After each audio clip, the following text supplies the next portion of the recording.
अस्सलामु अलैकुम वरहमतुल्लाहि वबरकातुहू। मेरा नाम मोहम्मद शेख है और मेरे वालिद का नाम हारून शेख है और मेरी उम्र 19 साल है।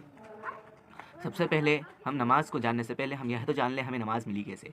नमाज़ हमारे प्यारे आका मोहम्मद मुस्तफ़ा सल्लल्लाहु अलैहि वसल्लम को और पूरी उम्मत को अल्लाह ताला की तरफ से तोहफ़ा था। अल्लाह ताला ने हमारे प्यारे आका मोहम्मद मुस्तफ़ा सल्लल्लाहु अलैहि वसल्लम को मेराज के वाक़ये से अपने पास आसमान में बुलाया और हमें 5 नमाज़ों का तोहफ़ा दिया। यह हमारे लिए और पूरी उम्मत के लिए बहुत बड़ी बात है। क़यामत के रोज़ सबसे पहले नमाज का हिसाब होगा और सारी इबादतों में सबसे बेहतरीन इबादत कौन सी है तो वो नमाज की है, लेकिन बाअफ़सोस आज हम उसे ही छोड़ बैठे हैं। क़यामत के दिन यदि हम नमाज के हिसाब व किताब में कामयाब हो गए तो इंशाअल्लाह ताला हम बाकी हिसाब व किताब में भी कामयाब होंगे। अल्लाह ताला ने हमें 5 नमाज़ें दी जो फ़जर, ज़ोहर, असर, मगरिब और इशा है। फ़जर में 4 रकातें होती हैं, 2 रकात नमाज सुन्नत मुअक्कदा और 2 रकात नमाज फ़र्ज़। फिर ज़ोहर में 12 रकातें होती हैं, 4 रकात नमाज सुन्नत मुअक्कदा, 4 रकात नमाज फ़र्ज़, 2 रकात नमाज सुन्नत मुअक्कदा, 2 रकात नमाज नफ़िल। असर में 8 रकातें होती हैं, 4 रकात नमाज सुन्नत गैर मुअक्कदा, 4 रकात नमाज फ़र्ज़। मगरिब में 7 रकातें होती हैं, 3 रकात नमाज फ़र्ज़, 2 रकात नमाज सुन्नत, 2 रकात नमाज नफ़िल। ईशा में 17 रकातें होती हैं, 4 रकात नमाज सुन्नत गैर मुअक्कदा, 4 रकात नमाज फ़र्ज़, 2 रकात नमाज सुन्नत मुअक्कदा, 2 रकात नमाज नफ़िल, 3 रकात वित्र वाजिब, 2 रकात नमाज नफ़िल। अब हम नमाज के बारे में जानते हैं। सबसे पहले तो नमाज के अंदर 13 शराइत होते हैं यानी फ़राइज़। यदि हम उन्हें नहीं करेंगे तो नमाज मुकम्मल नहीं होगी। 7 फ़राइज़ जो हैं वो नमाज के बाहर के हैं और 6 अंदर के हैं। पहले हम बाहर के जान लें, जब तक कि हम बाहर के नहीं जानेंगे तो अंदर के नमाज हमारी शुरू ही नहीं होगी। तो नमाज के बाहर के शराइत हैं। नंबर 1 सबसे पहले हमारे बदन का पाक होना। यदि हमारा बदन पाक नहीं होगा तो नमाज नहीं होगी। नंबर 2 जो हम कपड़े पहन रहे हैं उनका पाक होना। यदि कपड़े नापाक है तो नमाज नहीं होगी। नंबर 3 जिस जगह हम नमाज़ पढ़ रहे हैं उसका पाक होना। नंबर 4 सतर का छुपाना, जो हमारा सतर है मर्दों के लिए जो अपनी नाफ की ड्यूटी है उससे लेकर तो पाँव की जो नरम गोश्त है उस तक के, घुटनों से नीचे तक के। फिर ये मर्दों का सतर है और औरतों का सतर सिर्फ चेहरा और ये दोनों हाथ और दोनों पाँव को छोड़ के पूरा सतर है। यदि इसमें से कुछ भी खुला रहा तो नमाज नहीं होगी।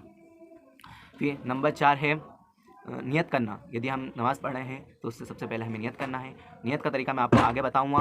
फिर नमाज का वक्त होना। यदि नमाज का वक्त ही नहीं होगा तो हम नमाज़ पढ़ेंगे कैसे। किबले की तरफ रुख होना, जो हमारा काबा है उसकी तरफ रुख होना। अब ये हो गए नमाज के बाहर के शराइत। कौन कौन से?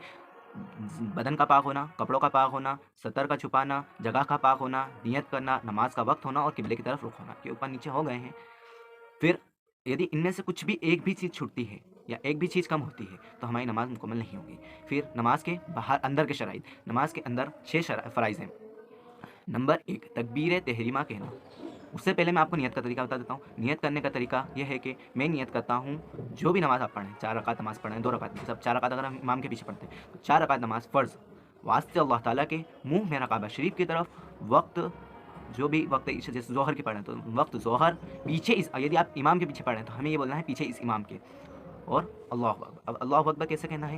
ये दोनों हाथों को यहाँ कानों तक ले जाना है, या आप कानों तक नहीं बस यहाँ तक के ले जाना, टच नहीं करना, और उंगलियों को अपने हालत में छोड़ना, और ये जो दोनों हथेलियाँ हैं वो सीधी किबले की तरफ होना चाहिए। ऐसे अल्लाहु अकबर, ठीक है ऐसे। और निगाहें सजदों की जगह होनी चाहिए पर चेहरा जो है वो किबले की तरफ होना चाहिए, ना ज़्यादा झुका हुआ ना ज़्यादा ऊँचा, सीधा बिल्कुल किबले की तरफ, और अल्लाहु अकबर कहते हुए नाफ। तो तकबीर तहरीमा मतलब अंदर सबसे पहले तकबीर तहरीमा करना, अल्लाहु अकबर कहना। फिर तो जो दूसरा है क़िरात करना यानी कुरान मस्जिद पढ़ना। और क़िरात करने से पहले हम हाथ बांधने का तरीका सीख लें। तो जो ये हथेली है वो इसकी पुष्ट पे रखना है, उल्टे हाथ की पुष्ट पे रखना है, ऐसे रख के, और जो ये 3 उंगली है उसको यहाँ पर रखना है और ये 2 उंगलियों से गट्टा बनाना है, इस तरह गट्टा बनाना, और इसको नाफ से नीचे, नाफ के ऊपर या नाफ के नीचे रखना है। मतलब नाफ जो ड्यूटी है उसके ऊपर ही रखना, उससे ऊपर यूँ नहीं, मतलब उसके ऊपर वहाँ रखना है, या उससे नीचे रख सकते हैं, ये मर्दों के लिए। और औरतों के लिए सीने पर रखना है, ठीक है। फिर और सीने पे भी रखना है तो दुपट्टे के अंदर हाथ रखना, ना कि दुपट्टे के बाहर। बहुत ये हमारा हाथ बांधने का तरीका हो गया। फिर उसके बाद हमें सना पढ़ना है, सना के बाद सूरह फातिहा पढ़ना है, और उसके बाद कोई सी एक सूरह मिलाना है। यदि आप इमाम के पीछे पढ़ रहे हैं नमाज तो सिर्फ आपको सना पढ़ना है, उसके बाद खामोश हो जाना है। फिर 2 चीज़ हो गई। फिर नंबर 3 रुकू करना। रुको में जाना है तो बिल्कुल आहिस्ता जाना है, ना जल्दी जाना है एकदम सट करके, ना फुर्ते से। रुको में जाना है तसल्ली से। उसके बाद दोनों घुटनों को अपने हाथों से पकड़ना है, और जो सर और पीठ है वो बिल्कुल एक सिमत में रखना है, इस तरह ना ये ऐसे होना चाहिए ना ये ऐसा होना चाहिए, बिल्कुल एक सेम। बहुत सारे लोग ऐसे हो जाते हैं या बहुत सारे ऐसे झुकते ही नहीं ढंग से, तो नहीं, वो नमाज़ आपकी नहीं होगी, मुकम्मल नहीं, क्योंकि फ़र्ज़ छूट रहा है ये फ़र्ज़ है। और रुकू करने का सबसे सही सा तरीका ये है कि अपना पुश्त पीठ और जो सर है वो ऐसा रहे, बिल्कुल सीधा एक जैसा। फिर रुकू की तस्बीह पढ़ना है, सुबहान रब्बिल अज़ीम 3 मरतबा पढ़ सकते हैं, उससे ज़्यादा भी पढ़ सकते हैं, 5 7, ठीक है। उसके बाद समी अल्लाहु लिमन हमीदा कहते हुए सीधे खड़ा होना है। यदि आप इमाम के पीछे पढ़ रहे हैं तो आपको समी अल्लाहु लिमन हमीदा नहीं कहना है, वो इमाम कहेंगे। आप जब सीधे खड़े हो जाएं तो फिर रब्बाना लकल हम्द कहना है, इमाम भी कहेंगे और अपने को, पर मन में रब्बाना लकल हम्द कहते हुए सीधे खड़े हो जाएं। और इतनी देर खड़े रहें कि जब तक कि अपनी बॉडी, पूरा शरीर एक जैसा सीधा खड़ा ना हो जाए। फिर उसके बाद सजदे में जाना है। सजदे में जाने का तरीका ये है कि हमारे पहले घुटनों को टिकाना है, फिर उसके बाद दोनों हाथों को टिकाना है, उसके बाद पेशानी नाक को टिकाना और फिर पेशानी को टिकाना है। और सजदे में हमारी निगाहें नाक पर रहेगी। जब हम किरत करेंगे तो उसमें हमारी निगाहें सजदे की जगह रहेगी, और जब हम रुकूह में जाएंगे तो उसमें हमारी निगाहें सीधे पाँव के अंगूठे पर रहेगी, और सजदे में हमारी निगाहें नाक पर रहेंगी। फिर सजदे की तस्बीह पढ़ना है, सुबहान रब्बियल आला, सुबहान रब्बिल आला, सुबहान रब्बिल। इसे 3 मरतबा भी पढ़ सकते हैं, 5 मरतबा भी पढ़ सकते हैं, 7 मरतबा भी पढ़ सकते हैं। और सजदों को इतने सुकून और इत्मीनान से करना है कि मतलब बिल्कुल आहिस्ता से, ना ज़्यादा जल्दी और ना ज़्यादा जल्दी नहीं करना। बहुत सारे लोग फट फट गए उठे, सह गए उठे, ऐसा नहीं करना है मेरे भाइयों, नहीं तो हमारी नमाज़ मुकम्मल नहीं होती है। और सजदों में आप सल्लल्लाहु अलैहि वसल्लम फरमाते हैं कि अल्लाह से हम इतने नज़दीक हो जाते हैं कि एक इंसान और एक दूसरा इंसान दोनों मिलकर बात कर रहे हैं, इस तरह हम नज़दीक होते हैं अल्लाह ताला से। मेरे भाइयों, थोड़ा सजदों में एहतिमाम रखें और उसमें सजदों में बिल्कुल आहिस्ता से सजदे करें। अब सजदे में करने का तरीका, सजदा करने का तरीका ये है कि हमारे दोनों हाथों को नाक की दोनों को सूत मतलब ये नाक के बीच में रखना है और कानों की सूत में रखना है, ये ऐसे अंगूठों को इस तरह, कम से इस तरह मेरे हिसाब से रखना है। अब वो आपको मैं बता नहीं सकता हूँ सही से, हाँ, पर मुझे जो पता है उस हिसाब से ये रखना है कि नाक की सूत में आना चाहिए और कान की इसमें सूत में आना चाहिए। और फिर उसके बाद सजदे में तस्बीह पढ़ना है। सजदे से तस्बीह पढ़कर अल्लाह अकबर कहते हुए खड़ा होना है। अब उस बीच में 2 सजदों के बीच में एक जलसा होता है, जिसे हम जलसा को ख़त्म ही कर देते हैं। इतनी जल्दी सजदे से उठते हैं कि हमारी पीठ सीधी भी नहीं होती और हम दूसरे सजदे में चले जाते हैं। नहीं भाइयों, ऐसा नहीं करना। हमें तसल्ली से बैठना है, हमारी पीठ, हमारा हाथ पैर सब सीधे हो जाए, सूत में आ जाए, उसके बाद फिर दूसरा सजदा करना है। यदि हम जल्दी जल्दी करेंगे तो हमारी नमाज़ मुकम्मल नहीं होगी। उसके बाद सजदा करना है, दोनों सजदे आहिस्ता इसी तरह करना है। फिर तशहुद में बैठना है, मतलब कायदे आखिरा में बैठना है। ये हमारे शराइत का आखिरी पार्ट है, और मैं आपको एक बार अलग से गिना दूँगा शराइत। तो हमें तशहुद में कायदे आखिरा में बैठना है, जिसमें हमें तशहुद पढ़ना है, उसके बाद दुरूद इब्राहिमी पढ़ना है, उसके बाद दुआए मासूरा पढ़ना है। ये तीनों चीज़ पढ़ना है, मगर तशहुद पढ़ना ज़रूरी है और तशहुद की मिकदार बैठना भी ज़रूरी है। यदि हमें तशहुद नहीं आती है तो हम तशहुद की मिकदार बैठ जाएँ। हमारे जो भाई हैं, इमाम हैं, उनसे पूछ लें कि तशहुद कितने मिनट की रहती है, 1 मिनट की, आधे मिनट की, 2 मिनट की, जो भी रहती है उस मिकदार हमें तशहुद में बैठना ज़रूरी है। तशहुद में बैठने के बाद दुरूद इब्राहिमी पढ़ें यदि आपको याद है तो, उसके बाद दुआए मासूरा भी सीखें आप। उसके बाद फिर सलाम फेरना है। सलाम फेरने का तरीका ये है कि अस्सलामु अलैकुम व रहमतुल्लाह, यानी जो हमारा सीधा गाल, मतलब जब सीधी तरफ फेरेंगे तो हमारा जो सीधा गाल है वो पीछे वालों को दिख जाना चाहिए, और हमारी निगाहें जो है कंधे पे होना चाहिए, ठीक है।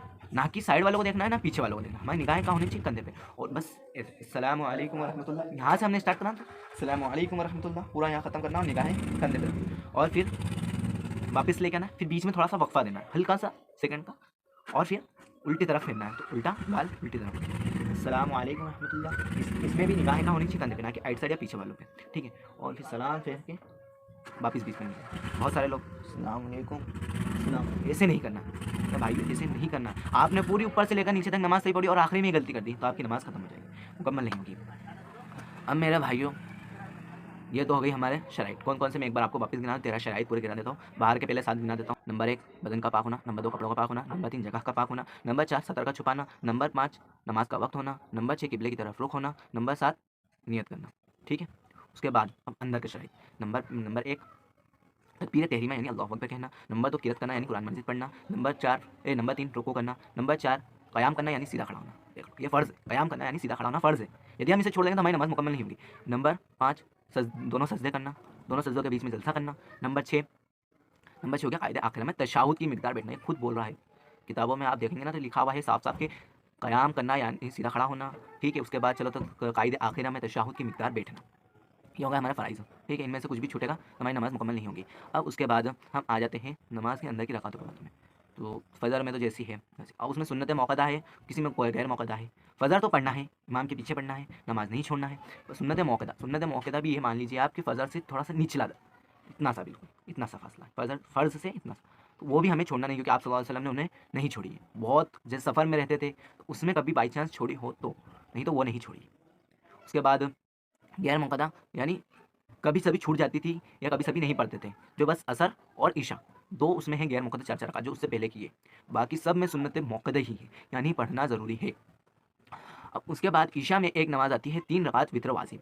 अब वितर वाजिब क्या है, क्या तरीका है? वितर वाजिब नमाज़ ईशा में पढ़ी जाती है, जो 3 रकात की रहती है। उसमें जो पहले की 2 रकात हैं वो तो जैसे हम बाकिया नमाज जैसे पढ़ते हैं वैसे ही पढ़ी जाएगी, और जो तीसरी रकात है उसमें यह करना है कि हमें थोड़ा सा इजाफा करना है। पहले तो सूरह पढ़ लिया हमने, सूरह फातिहा पढ़ ली, उसके बाद एक सूरह पढ़ ली। सूरह पढ़ने के बाद हमारे दोनों हाथों को कानों तक उठाना है और अल्लाहु अकबर कहते हुए नियत बांध लेना है। नियत बांधने के बाद हमें दुआए कुनूत पढ़ना है, वो भी सीखना बहुत ज़रूरी है। यदि हम ये दुआए कुनूत नहीं पढ़ते ना तो हमारी फितर वाजिब नमाज मुकम्मल नहीं होती है। और आप पूछ लें अगर इसके अलावा कोई सी दुआ छोटी वगैरह होती हो, मुझे पता नहीं है, अगर छोटी वगैरह दुआ होती हो तो वो भी इमाम से पूछ लें आप, तो दुआ कुनूत पढ़ना वाजिब है। ठीक है, उसके बाद हम जिस बाकी जैसे नमाज़ पढ़ते हैं वैसे पढ़ें। ठीक, अब फितर वाजिब यदि हम नहीं पढ़ते, बहुत सारे लोग करते हैं कि फ़र्ज़ पढ़ ली और मस्जिद से बाहर, नहीं मेरा भाई, वितर वाजिब पढ़ना ज़रूरी है। जिस तरह फ़र्ज़ ज़रूरी है उसी हिसाब से थोड़ा उस पर वितर वाजिब, ईशा की वितर वाजिब पढ़ना ज़रूरी है। यदि हम वितर वाजिब नहीं पढ़ते तो हमारी ईशा की नमाज़ मुकम्मल नहीं होती, हमारी नमाज़ पूरी नहीं होती है। और वो फिर यदि आप वितर वाजिब पढ़कर बिना पढ़े सो गए और आपने सोची हमने ईशा की नमाज़ पढ़ ली तो आपकी वो ईशा की नमाज़ कज़ा हो जाएगी। उसके बाद तराबी आती है, तो तराबी भी पढ़ना ज़रूरी है, क्योंकि आप सल्लल्लाहु अलैहि वसल्लम ने उसको पढ़ी, बाद जमात पढ़ी, ठीक है, ना कि घर में पढ़ी। आप सल्लल्लाहु अलैहि वसल्लम ने फरमाया कि पढ़ो, सुन्नत है, मेरी सुन्नत है। उन्होंने सलन नहीं पढ़ी, कुछ दिनों में गैप करके पढ़ी, ताकि ये फ़र्ज़ के मुकाबले ना आ जाए, और सिर्फ नमाज फ़र्ज़ उसमें पढ़ना है रमज़ान में, ठीक है। और रमज़ान के दिनों में आप सल्लल्लाहु अलैहि वसल्लम ने फरमाया जो वितर की नमाज़ है वो हमें इमाम के साथ पढ़ना है। जो 3 रकात वितर की है वो जमात के साथ, मतलब इमाम के साथ पढ़ना है। इमाम नमाज़ पढ़ा और हम सब पीछे खड़े हैं, ठीक है। अब एक और बात नमाज़ में ये रहती है कि हमें इमाम के पीछे, जब हमने इमाम के पीछे नमाज़ पढ़े हैं तो हमें सूरह नहीं पढ़ना है। उसके बाद सूरह फातिहा नहीं पढ़ना है, कोई सी सूरह नहीं पढ़ना है, ठीक है। उसमें जब हमें तो तकबीर होना जो कहते हैं अल्लाहु अकबर समी अल्लाहु लिमन, तो कोई सी भी नमाज़ में नहीं कहना हमें इमाम के पीछे, ठीक है। रब्बना लकल हम्द कहना है हमें, अल्लाहु अकबर जहाँ भी तकबीर होना आएगी वहाँ कहना है। तस्बीह होना पढ़ना है, जैसे रुकू की तस्बीह है और सजदे की तस्बीह, बस हमें 3 चीज़ नहीं पढ़ना है इमाम के पीछे। तो सबसे पहले सूरह फातिहा, फिर दूसरी कोई सूरह, और तीसरी समी अल्लाहु लिमन हमीदा। ये जो है ये 3 चीज़ हमें नहीं पढ़नी, बाकी सारी चीज़ें हमें जो हम दूसरी नमाज़ों में करते हैं, सजदे की तस्बीह, रुकू की तस्बीह, ये सब पढ़ना है। अब ईद की नमाज़ भी वितर वाजिब है, ये भी ज़रूरी है, पर लोगों ने इससे ज़्यादा फ़र्ज़ नमाज से ज़्यादा अहमियत दे दी है।